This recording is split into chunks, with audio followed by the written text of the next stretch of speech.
안녕하세요. 창조회복교회 장봉희 목사입니다. 오늘 할 주제는 이스라엘의 운명입니다. 성경 말씀은 마태복음 19장 28절에서 30절까지 봉독하겠습니다. 예수께서 이르시되 내가 진실로 너에게 이르노니 세상이 새롭게 되어 인자가 자기 영광의 보좌에 앉을 때에 나를 따르는 너희도 12보좌에 앉아 이스라엘 12지파를 심판하리라. 또 내 이름을 위하여 집이나 형제나 자매나 부모나 자식이나 전토를 벌인 자마다 여러 배를 받고 또 영생을 상속하리라. 그러나 먼저 된 자로서 나중되고 나중된 자로서 먼저 될 자가 많으니라. 장으로 본 성경맥은 19장이니까 1에서 9 차이가 8이죠. 8은 옆으로서 무한대가 됩니다. 영생을 상속하리라. 19장이니까 1은 먼저 된 자로서 나중되고 9는 나중되고 나중된 자로서 먼저 될 자가 많으니라. 12사도가 장차 이스라엘 12지파를 심판하리라. 그런 말이 있습니다. 여기서 심판한다는 말은 크리논테스인데 지금 교회가 이스라엘 12지파를 12사도가 통치하리라 그렇게 생각하고 있습니다. 그러나 이것은 그런 말이 아니고 지금 우리가 알고 있는 12사도를 말하는 것도 아닙니다. 나를 따라다니는 사람, 내 걸음대로 걸은 사람만이 12보좌에 앉아서 이스라엘 12지파를 심판하리라 그런 말입니다. 12사도뿐 아니라 오늘날 현재의 우리나 누구든지 간에 이스라엘 12지파를 즉 이스라엘 백성을 다스리는 것이 아니고 그 죄상을 묻기 위해서 재판한다 그런 말입니다. 분명히 잘 알아야 합니다. 예수가 이 세상에 온 것을 몰라본 것은 이스라엘 백성입니다. 또 뿐만 아니라 그의 사업이나 그의 정신을 계승해야 될 만한 그런 자리에 있으면서 그를 몰라보았고 그를 십자가에 달리게 해주고 죽여버렸습니다. 물론 예수를 죽인 것이 이스라엘 백성뿐 아니고 이스라엘 백성을 조종하고 그들을 이용하는 신이 있어서 이스라엘 백성이 예수를 죽였지만 그러나 예수를 죽인 것은 분명히 그들입니다. 그들 가운데서 복음을 따라 나선 사람은 불과 몇 사람은 안 됩니다. 예수가 그 이스라엘 사람들 앞에서 5,000명도 먹였고 죽은 사람도 살렸고 여러 가지 어려운 일을 인간으로서는 할 수 없는 일을 해 보였지만 그들은 끝끝내 그를 몰랐습니다. 그래서 마침내 그들이 섬기는 신의 뜻에 합당치 않다고 해서 그를 십자가에 달려 죽겠습니다. 하나님은 첫째로 진리, 다음에는 법입니다. 사랑만 주시는 하나님으로 알았다가는 크게 잘못이죠. 죄는 죄대로 다스리고 의는 의대로 다스려야 하는 것이 법입니다. 그런 거로 예수 그리스도를 십자가에 높이 달아서 만천하 사람들이 다 보게 한 죄상을 그저 돌릴 수는 없습니다. 오늘날 전 세계 기독교인이 생각하고 있는 것과는 다릅니다. 여기서 분명히 12지파를 재판하기 위해서는 법정이 12개다. 12개의 법정 자리에 재판관이 앉는데 그 재판관은 나를 따른 사람들 가운데서 선출된다는 말이고 12사도가 그 재판관이 된다는 말은 아닙니다. 이것이 어떤 때인가 하면은 예수가 영광스러운 자리에 앉게 되고 그 후에 될 일이죠. 이제 이스라엘은 역사 시작부터 역사의 끝까지 준엄한 심판을 받을 운명에 있습니다. 그런 거로 오늘 여기서 성경 말씀은 내가 영광의 자리에 앉게 될 그 후에 이스라엘을 심판하게 되리라. 즉 이스라엘의 재판석에 서지 않으면 안 되게 되어 있습니다. 이제 그 죄성이라 하는 것은 이 세상은 물론 이 우주간에 있어서 그만큼 큰 죄상은 없습니다. 진리를 망각하고 의를 망각했고 생명을 짓밟아 버렸고 뿐만 아니라 온 세계를 암흑 속으로 몰아놓은 죄라 하는 것은 사람의 지식으로 능히 가지 않으면 안 되게 될 운명에 처해 있습니다. 이것을 아직도 세상 사람들이 모르고 이스라엘 자신도 모르고 있습니다. 시간이 있는 대로 우리들은 이스라엘 백성을 향하든지 이스라엘을 따라다니는 무리들에게 이 말씀을 전해야 할 의무가 있습니다. 이스라엘 몇 말 가운데 숫자의 3이라든가 7이라든가 10이라든가 이와 같은 것을 상징적인 숫자입니다. 다시 말하면 예수께서 4월 안에 이 성전을 다시 세우겠다 그런 말을 했는데 사실은 또 4월 안에 세우겠다는 말이지만은 실제로 그 이 성전을 헐었더라면 혹 3번 혹은 하루 안에 이런 것을 만들어 놓았을지도 모릅니다. 그러나 이스라엘 말 가운데 3이라 하는 것이 가장 적은 수를 말합니다. 그런 거로 자기도 3일 후에 살아나리라 했지만은 예수께서 부활한 것은 성경에 있는 대로 봐도 하루 반밖에 되지 않습니다. 그것은 사람의 눈에 보여준 것이 하루 반이지 실제로는 십자가에 운명하고 난 후 몇 분 아니면 몇 시간 후에 그는 다시 새로운 생명으로 되는지 모릅니다. 그러므로 이 셋이라는 숫자는 상징적 숫자의 하나입니다. 또 12이라는 것도 그것입니다. 이스라엘 사람들은 나눌 쪽에는 12시간으로 나눕니다. 낮 12시간, 밤 12시간으로 나눕니다. 그러나 이 시간이 꼭 일정하게 되어 있느냐 하면 그렇지도 않습니다. 예를 들면 여름과 겨울의 낮 시간 간격은 다를 수밖에 없습니다. 이와 같이 그들은 상징적 의미에서 12제전이 70이니 그런 숫자를 썼습니다. 그런 거로 이스라엘 12지파를 12법족에서 심판한다는 것은 상징적 의미에서 되는 일이다. 꼭 그 숫자 그대로인지는 모릅니다. 이제 이스라엘이 그 주름한 심판 자리에 나갈 운명에 처해 있다고 하면은 이것은 이스라엘뿐 아니다. 이스라엘에 붙어 있는 전 세계 기독교도 그 심판 자리에 나가지 않으면 안 되게 되어 있습니다. 우리는 그러한 사실을 분명히 알아야만 합니다. 여호와는 이스라엘 백성의 신입니다. 내가 너희 신이다 하는 말이 구약 성경에 1000번 이상 기록되어 있습니다.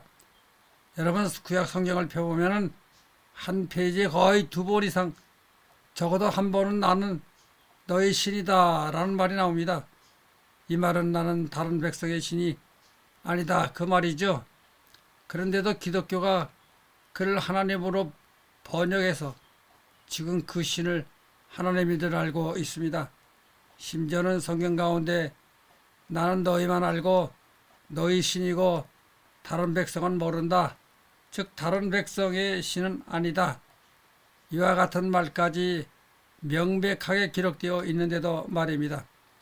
아모스 3장 2절에 내가 땅의 모든 족속 가운데 너희만을 알았나니 그러므로 내가 너희 모든 죄악을 너희에게 보응하리라 하셨나니 오직 예외가 없이 너희들만 안다. 이스라엘만 안다. 그러면 이 말은 무슨 말인가 하면 나는 이스라엘 신이지 다른 백성은 모른다. 근데 왜 기독교가 그를 따라다니는가? 참 이상하죠. 지금까지 기독교가 2000년을 내려오며 그만 학자들이 있었는데 뭘 했는가? 분명히 저렇게 명문화되어 있지 않습니까?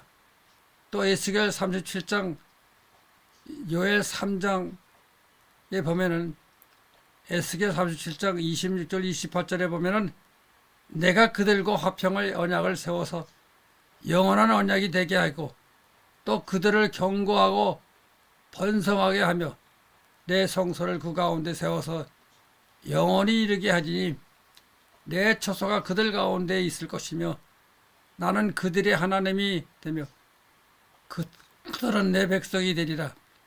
내 성소가 영원토록 그들 가운데 있으리니 내가 이스라엘을 거룩하게 하는 여호와인 줄 열국이 아리라 하셨다라. 요엘 3장 17절에 보면은 그런즉 너희가 나는 내 성사는 시온에 사는 너희 하나님 여호와인 줄 알 것이라. 예루살렘이 거룩하리니 다시는 이방 사람이 그 가운데로 통행하지 못하리로다. 요엘 3장 21절에 내가 전에는 그들이 피 흘림 당한 것을 갚아주지 아니하였거니와 이제는 갚아주리니 이는 여호와께서 시온에 거하심이라. 나는 시온 밖으로 나가 본 일이 없다. 내 집은 시온이다. 그러므로 이 여호와는 하늘이 신이 아닙니다. 그 거처가 시온입니다. 지금의 이스라엘 예루살렘이죠. 이와 같은 신을 지금 온 기독교가 아버지 하고 따라다닙니다. 그는 누가 이렇게 만들었는가? 그 근본은 사도 바울에 있습니다. 사도 바울이 왜 이렇게 만들었는가? 그것도 이유가 있습니다. 이사야 44장 8절에 보면은 내 외에 다른 신이 어디 있겠느냐? 그렇게 말했습니다. 너희는 두려워하지 말며 겁내지 말라. 내가 예로부터 너희에게 듣게 하지 아니하였느냐? 알리지 아니하였느냐? 너희는 나의 증인이라. 나 외에 신이 있겠느냐? 과연 반석은 없나니 다른 신이 있음을 내가 알지 못하노라. 그러면 나만 신이다. 그런 이야기입니다. 이것을 사도 바울이 아라비아에 가서 3년간 연구한 끝에 얻은 결론이죠. 그래서 로마서 3장 30절에 보면은 할례자도 믿음으로 말미암아 또한 무할례자도 믿음으로 말미암아 의롭다 하실 하나님은 한 분이시니라. 근데 이사야 4장에 있는 말은 왜 이렇게 되었는가 까닭이 있습니다. 이사야는 주전 세기경의 선지자인데 이 이사야서가 한 사람의 기록이 아닙니다. 적어도 3사람 이상의 기록한 책이죠. 이사야 선지자는 당시 북쪽 이스라엘은 아수리에 점령당하고 이스라엘 백성의 눈앞에 암흑이 들여주기 시작을 했습니다. 그래서 북쪽 이스라엘 백성뿐만 아니라 남쪽 유대 백성들도 아수르가 우리에게 위협을 가하나 우리는 애굽에 의존해야겠다는 생각을 하고 있었습니다. 그런 백성들 앞에서 이사야가 예언에 말하기를 무엇인가? 이사야 44장 8절의 말입니다. 여호와가 말하기를 내가 너희 신으로 너희를 돌봐주고 있는데 굳이 왜 애굽에 너희가 의존하느냐 그것입니다. 나 외에 무슨 신이 있다고 애굽 신 앞에 가서 복종하고 도움을 청하느냐. 그래서 나 이외에 너희를 봐주는 신이 어디 있느냐 그 말입니다. 그것은 이사야 44장에 기록되어 있습니다. 이것을 바울이 이용해서 신은 하나뿐이다. 이 우주 안에 하나이지 둘도 아니다. 그래서 오늘날 기독교가 하나님이라 하고 있습니다. 왜 하나님이가? 하나이기 때문입니다. 다 바울이 로마 교회에 보낸 편지에서 신은 하나뿐이다 해서 그렇게 된 것입니다. 그래서 바울은 이방 사람도 신을 믿으려면 하나뿐인 여호와를 믿어라. 그러면 어떻게 믿어야 되는가? 문제가 되는 것은 여호와는 이스라엘 신이다. 다른 백성의 신이 아니다. 다른 백성은 모른다 했는데 어떻게 해서 이방인이 여호와를 믿을 수 있습니까? 바울의 이야기는 이스라엘에 접붙여야 된다. 그것입니다. 이스라엘은 나무에 가지로 접붙여야 이스라엘 나무의 가지가 되느니라. 그것입니다. 이 내용이 로마서 11장 17절 24절에 있습니다. 또 한 가지 얼마가 꺾여 있는데 돌감람나무인 내가 그들 중에 접붙임이 되어 창 감람나무 뿌리에 진액을 함께 받는 자가 되었은즉 그 가지들을 향하여 자랑하지 말라. 자랑할지라도 내가 뿌리를 보존하는 것이 아니요 뿌리가 너를 보존하는 것이니라. 그러면 내 말이 가지들이 꺾인 것은 나로 접붙임을 받게 하려 함이라 하리니 옳도다. 그들은 믿지 아니함으로 꺾이고 너는 믿음으로 섰느니라. 높은 마음을 품지 말고 도리어 두려워하라. 하나님이 원 가지들도 아끼지 아니하셨은즉 너도 아끼지 아니하리라. 그러므로 하나님의 인자하심과 준엄하심을 보라. 너희 넘어지는 자들에게는 준엄하심이 있으니 너희가 만일 하나님의 인자하심이 머물러 있으면 그 인자가 너희에게 있으리라. 그렇지 않으면 너도 찍히는 바 되리라. 그들도 믿지 아니하는데 머물지 아니하면 접붙임을 받으리니 이는 그들을 접붙이실 능력이 하나님께 있습니다. 내가 원 돌감람나무에서 찍힘을 받고 본성을 거슬려 좋은 감람나무에 접붙임을 받았으니 원 가지인 이 사람들이야 얼마나 더 자기 감람나무에 접붙임을 받으라. 참 감람나무는 이스라엘이고 먹지 못할 돌감람나무 이것은 이방인입니다. 이 이방 사람이 참 감람나무에 접붙인다 하고 있는데 이 예수 당시 시기에도 접붙인다는 말을 있었던 모양입니다.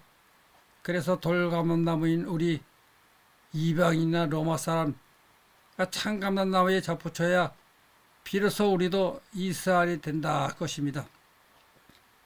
이 접붙이는 역할을 해준 것이 예수 그리스도의 십자가 피다 라는 논리를 전개한 것이 소위 로마서입니다. 로마서는 신학교에서는 가장 어렵고 철학적인 책으로 되어 있으나 내 보기에는 이것이 잡탕밥입니다. 일고의 가치도 없는 책으로 봅니다. 이와 같이 이스라엘이라는 참 감람나무에 세계 각국의 기독교인이 접붙임을 당해서 이스라엘 행사를 하고 그 여호와가 우리의 신도 된다. 그런 이야기입니다. 그러므로 온 세계 기독교인들은 현대말로 말하면 이스라엘 신의 의붓 아들이 되어버린 것입니다. 근데 여호와 신은 어떤 신인가? 배반의 신입니다. 이 배반이나 하는 것에 대해서는 마태복음 22장 33절에서 41절에 보면은 예수께서 분명히 여기에 대해 엄명하고 있습니다. 다른 한 비유를 들으라. 한 집 사라 주인이 포도를 만들어 산 울타리를 두르고 거기에 집자는 틀을 만들고 망대를 짓고 농부들에게 새로 주고 타국에 갔더니 열매 거둘 때가 가까우며 그 열매를 받으려고 자기 종들을 농부에게 보내니 농부들이 종들을 잡아 하나는 심히 때리고 하나는 죽이고 하나는 돌로 쳤거늘 다시 다른 종들을 처음보다 많이 보내니 그들에게 그렇게 하였는지라. 후에 자기 아들을 보내매 이르되 그들이 내 아들을 존대하리라 하였더니 농부들이 그 아들을 보고 서로 말하되 이는 상속자니 자 죽이고 그의 유산을 차지하자 하고 이에 잡아 포도원 밖에 내쫓아 죽였느니라. 그런 포도원 주인이 올 적에 그 농부들을 어떻게 하겠느냐? 그들이 말하되 그 악한 자들을 진멸하고 포도원은 제때의 열매를 바칠 만한 농부에게 세를 줄지니이다. 이는 배반의 신이요 간음의 신이며 살인자의 신입니다. 그런가 하면 거짓말쟁이에요. 저 신이 지금은 어디에 있는가? 자기 운명의 처소에 있습니다. 운명의 처소의 문 앞에 있는데 그 뒤를 따라 이스라엘의 운명의 심판을 받으려는 도상에 있고 그 뒤를 따라 전 세계 기독교인들이 줄을 서 있는 형편입니다. 개탄하지 않을 수 없는 처지입니다. 그런데도 이것 아직도 기독교는 이런 근본적인 문제를 해결하려는 의지나 생각이 전혀 없습니다. 지금의 기독교는 점점 구름 속에 잠겨가고 있습니다. 그 신이 자극해서 온 세계 기독교인들의 정신을 흐리게 하고 어느 것이 참인지를 구분 못하고 있습니다. 한마디로 정신을 사리지 못하고 있는 형편이죠. 그러나 이스라엘은 이제 말한 바와 같이 예수를 십자가에 높이 따라 죽인 죄상을 그냥 지나칠 수 없습니다. 예수께서 분명히 말씀하시기를 내가 제자리에 앉게 되면 너희 중에서 이스라엘 12지파를 엄중하게 심판하게 되리라 하는 말을 우리에게 약속해 주었습니다. 그렇다면 장차 이스라엘은 심판의 운명에 처해질 것이고 또한 그 이스라엘에 접붙임을 하고 있는 기독교인들도 같은 운명에 들어가리라 하는 사실은 자명합니다. 내 보기에는 이 세상이 이대로 가면은 무슨 예수께서 말한 흉년이 든다거나 지진이 난다, 병거가 일어난다 하는 그런 재앙은 그렇게 큰 무서운 것이 아니지만 이스라엘에서부터 시작해서 온 세계 기독교인들이 받아야 할 운명이라는 것은 더 무서울 것이라고 보고 있습니다.